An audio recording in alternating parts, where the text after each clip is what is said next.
Hello friends, जय हिंद साथियों। स्वागत है आप सभी का अपने यूट्यूब चैनल एग्जाम दे पीवीटी स्टडी प्लेटफॉर्म में। आज की इस वीडियो में हम बात करेंगे, अगर आप भी एक अभिभावक हैं या पेरेंट्स हैं और अपने बच्चे की तैयारी करवा रहे हैं नवोदय प्रवेश परीक्षा 2025 के लिए, तो आपके लिए वीडियो बहुत ही खास होने वाला है और वीडियो को अंत तक देखेंगे, पूरा देखेंगे। इस वीडियो में हम बात करेंगे नवोदय प्रवेश परीक्षा 2025 के ऑफिशियल सिलेबस के। ऑफिशियल सिलेबस क्या रहने वाला है और ये नवोदय विद्यालय की ऑफिशियल वेबसाइट से हमने डाउनलोड किया है। आपको अब सीधे हम बिना समय बर्बाद किए और इसके ऑफिशियल सिलेबस की बात करते हैं। तो यहाँ पर सबसे पहले आप ये समझ लीजिए परीक्षा की संरचना क्या है। तो ये परीक्षा ऑफलाइन होती है, 2 घंटे की होती है और किस समय पर होती है। सामान्यतः ये जो है 11:30 से यानी पूर्वाह्न दोपहर 11:30 से और 1:30 तक यानी 2 घंटे की होती है। 11:30 से 1:30 बजे के बीच तक ये होती है। और इस पूरी परीक्षा में वस्तुनिष्ठ प्रकार के प्रश्न आते हैं। कैसे प्रश्न आते हैं? केवल और केवल वस्तुनिष्ठ प्रकार के प्रश्न आएंगे। 100 अंकों के प्रश्न होंगे और कितने होंगे? 80 प्रश्न होंगे। 11:30 से 1:30 तक समय 2 घंटे का रहता है। तो यहाँ पर देखेंगे परीक्षा का प्रकार, 3 प्रकार के प्रश्न पूछे जाते हैं। मानसिक योग्यता परीक्षा होती है। नेक्स्ट यहाँ पर आप देख पा रहे हैं अंगणित परीक्षा होती है और भाषा परीक्षा होती है। मानसिक योग्यता के 40 प्रश्न होते हैं। अब यहाँ पर अंगणित के 20 प्रश्न हैं और भाषा के 20 प्रश्न, टोटल 80 प्रश्न आते हैं। योग यहाँ पर देख पा रहे हैं और ये 40 प्रश्न 50 नंबर के होते हैं, 20 प्रश्न 25 नंबर के होते हैं और 20 प्रश्न 25 के। टोटल यहाँ पर 100 नंबर का पेपर होता है। समय कितना दिया जाता है? 2 घंटे का समय मिलता है। तो 60 मिनट इसे दिए गए हैं, 30 मिनट इसे और 30 मिनट इस वाले, टोटल 2 घंटे का समय। आप ही अपने अनुसार मैनेज कर सकते हैं, अन्यथा आप ऐसे ही एक घंटे 30-30 मिनट में डिवाइड करके कर सकते हैं। दिव्यांग बच्चों को 40 मिनट अतिरिक्त समय दिया जाता है, यानी 2 घंटे 40 मिनट जो दिव्यांग बच्चे होते हैं। नेक्स्ट यहाँ पर अब सीधे ऑफिशियल सिलेबस बताते हैं। देखिए हमने आपको बता दिया मानसिक योग्यता के कितने प्रश्न आते हैं, वो यहाँ पर आप समझ पाए 40 प्रश्न। अब किस प्रकार के आते हैं वो भी हम आपको दिखाएंगे और कौन सा ऑफिशियल सिलेबस आपको हमने जो डाउनलोड करके रखा है वो दिखाने वाले हैं। अंगणित के 20 प्रश्न, भाषा के 20 प्रश्न, क्या पूछा जाता है और ये अंक इधर हमने आपको बताए, समय बता दिया। अब आपको ये समझ आ गया हो, ये पेपर OMR सीट पर होता है। कैसे होता है? OMR सीट पर भरने होते हैं। वस्तुनिष्ठ प्रश्न गोले काले करने वाला होता है ऑफलाइन। नेक्स्ट अब जल्दी से हम सिलेबस को डिस्कस कर लेते हैं। तो यहाँ पर आप देख पा रहे हैं, अगर आपको उत्तर काले करने होते हैं OMR सीट पर, जैसे 25 का C ऑप्शन सही था, तो किस तरह से यहाँ पर देख पा रहे हैं आपको C कैसे काला किया गया। केवल एक को एकदम पूरा काला करना होता है, इस तरह से आपको ये बात ध्यान रखनी है। नेक्स्ट यहाँ पर अब देखिए आपके सामने आ चुका है ऑफिशियल सिलेबस। अब यहाँ पर देखेंगे परीक्षा का स्वरूप, जो हमने आपको बताया था मानसिक योग्यता के 40 प्रश्न आते हैं, उसमें कितने यहाँ पर भाग हैं? तो खंड के 10 भाग हैं। इस खंड में कितने होते हैं? 10 भाग होते हैं। अभी हम आपको एक एक करके सारे भाग दिखाएंगे। कितने? इस खंड में 10 भाग हैं और प्रत्येक भाग में 4 प्रश्न होंगे। ये बात आप समझ लीजिए, प्रत्येक भाग में कितने प्रश्न होंगे? 4। तो यहाँ पर आपको कुछ उदाहरण दिखाए गए हैं। देखिए पहली आकृति जो आती है, पहला प्रकार भिन्न आकृति छांटिए, कुछ इस तरह का प्रश्न आता है। इसके 4 प्रश्न आपको देखने को मिलेंगे पेपर में। तो ये पहला प्रकार है। मानसिक योग्यता के कुल 10 खंड होते हैं। अब यहाँ पर उसमें 4-4 प्रश्न एक प्रकार के आते हैं। तो दूसरा प्रकार है आकृति मिलान, और ये इस तरह से आकृति मिलान, ऐसी ही आकृति आपको खोजनी रहती है। ऐसे 4 प्रश्न पूछे जाएंगे।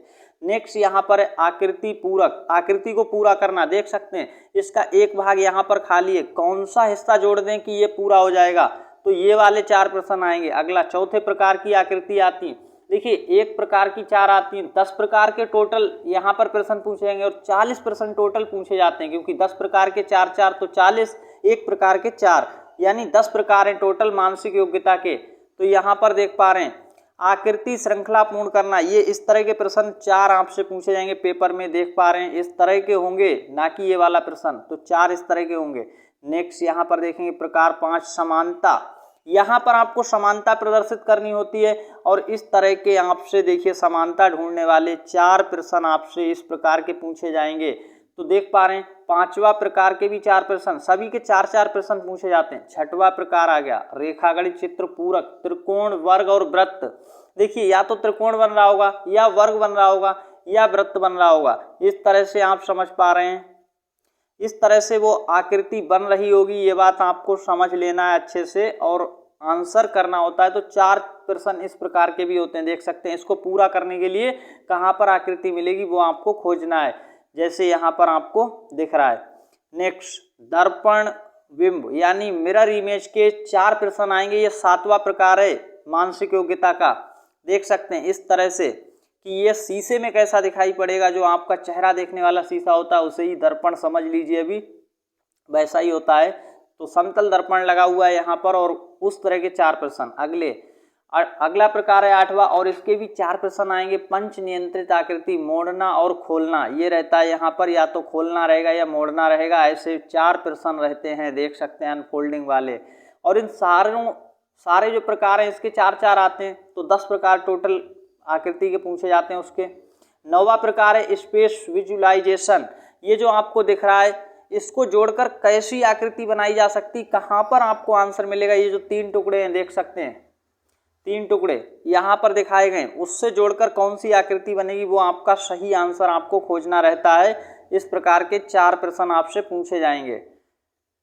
अगला और लास्ट प्रकार है 10वां, देख सकते हैं सन्निहित आकृति, और ऐसे 4 प्रश्न पूछे जाते हैं। ये जो आकृति आपको दी गई है कहाँ पर छिपी हुई है वो आपको खोजना रहता है, ढूंढना रहता है। बस ऐसे प्रश्न भी आपसे कितने पूछे जाएंगे, यहाँ पर 4 प्रश्न पूछे जाएंगे।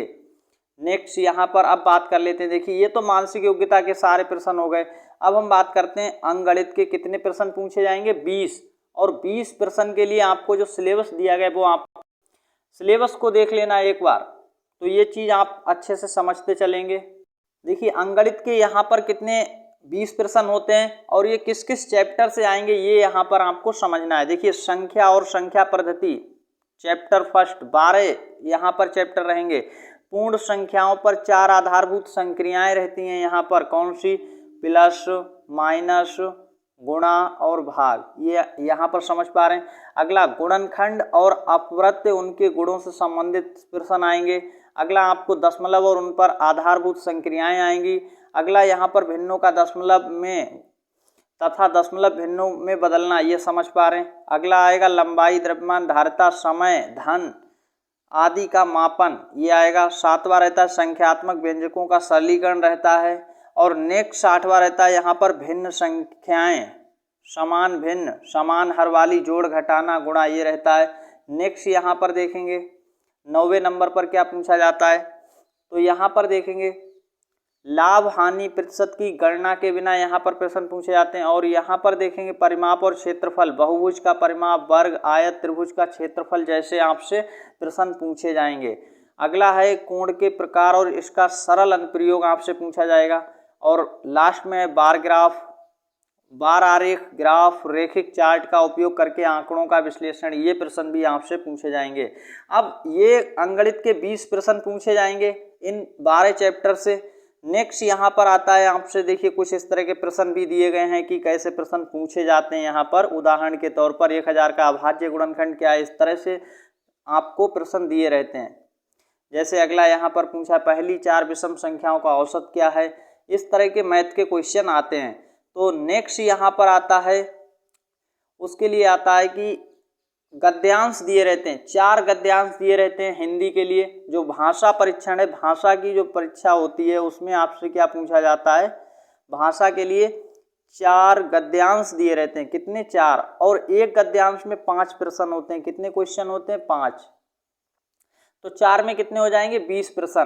तो यहाँ से 20 प्रश्न आते हैं। जैसे ये देखिए गद्यांश दिया है, वन हमारे लिए कई तरह से उपयोगी हैं, ये पूरा यहाँ पर दिया गया है। अब इसके अंदर आपको हम बता दें व्याकरण से संबंधित चीज़ें भी पूछी जाती हैं, तो अपने बच्चों को तैयार करिएगा और उनकी तैयारी को मजबूत करवाइएगा। चैनल के साथ जुड़े रहिएगा, सब्सक्राइब कर लीजिएगा और वीडियो को लाइक करके दोस्तों के साथ शेयर कर दीजिएगा।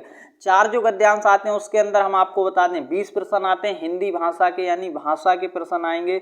उसके अंदर यहाँ पर आप देख पाएंगे, देखिए तो यहाँ पर किस तरह से पूछा जाता है, जैसे संरक्षण का विलोम है, तो ये देखिए विलोम शब्द वाले प्रश्न पूछे गए, ये समझ आया। तो ये व्याकरण से संबंधित हो गया, पैरा यानी गद्यांश के अंदर ही। नेक्स्ट यहाँ पर इसी प्रकार से आप देखेंगे किस तरह से पर्यायवाची पूछा जाता है। तो निम्नलिखित में कौन सा शब्द बुद्धिमान का पर्याय नहीं है, तो देखिए पर्यायवाची भी पूछे जा रहे हैं। तो विलोम शब्द, पर्यायवाची संज्ञा, सर्वनाम, विशेषण, ये चीज़ें भी ग्रामर से संबंधित चीज़ें पूछ ली जाती हैं। तो आप यहाँ पर अपने बच्चों की तैयारी को अच्छे से करवाइएगा। मिलते हैं नेक्स्ट वीडियो में। और कोई भी कमेंट्स है जैसे अच्छी किताब कौन सी है, बेस्ट तैयारी कैसे करें, कम समय में तैयारी कैसे करें, फार्म कैसे भरवाएं, क्या क्या चीज़ें लगती हैं फार्म भरने के लिए, ये सारे वीडियो इसी चैनल पर मिलेंगे। तो वीडियो को लाइक करके दोस्तों में शेयर कर दीजिए और चैनल को सब्सक्राइब करके और अच्छा सा कमेंट्स करिएगा, जानकारी कैसी लगी है। ऑफिशियल सिलेबस हमने आपको दिखाया, समझ आया होगा आपको। और ये पूरा का पूरा सिलेबस जो है हमने ऑफिशियली आपको अब दिखा दिया। अब आप यहाँ से अच्छे से तैयारी कर सकते हैं, अपने बच्चे की तैयारी करवा सकते हैं। ठीक है, धन्यवाद।